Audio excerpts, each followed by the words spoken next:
Сәлем достар, бүгін бізде бұрынғыдай өте қызық логикалық сұрақтар сіздерге жасыратын боламыз. Сондықтан да видеоны достарыңызбен көріп, миыңыздың неше пайыз істейтінін анықтаңыздар. Сіздермен бірге біз бәрі бар арнасы. Ақша туралы сұрақ. Өте танымал археолог бұрынғы заманның ақшасын тапқан болатын.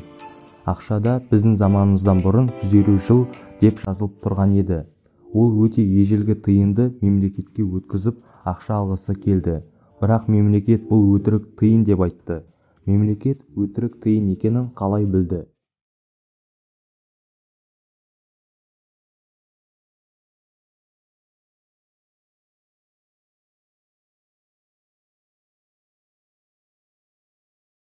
Дұрыс жауабы, тиында біздің заманымыздан бұрын 150 жыл деп жазылып тұрған еді. Сол замандағы адамдар жазуды білмеген. Өлім туралы сұрақ. Егор мен Света достарымен бірге тұратын. Бір күні Егор үйіне келгенде жақсы көретін адамы диванда өлі жатқан еді. Детектив келіп үйдегі адамдардан сұхбат алған болатын.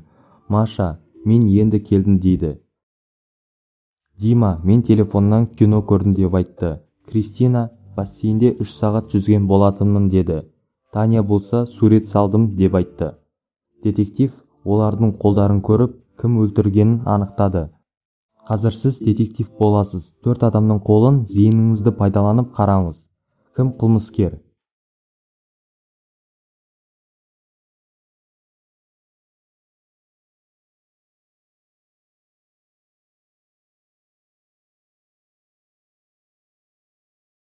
Светананы өлтірген Кристина.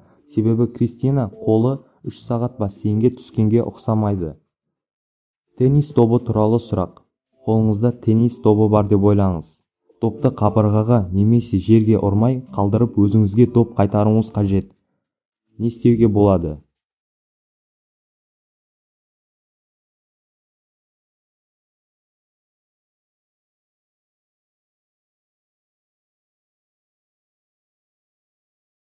Дұрыс жауабы, аспанға лақтыру арқылы допты қайтаруға болады.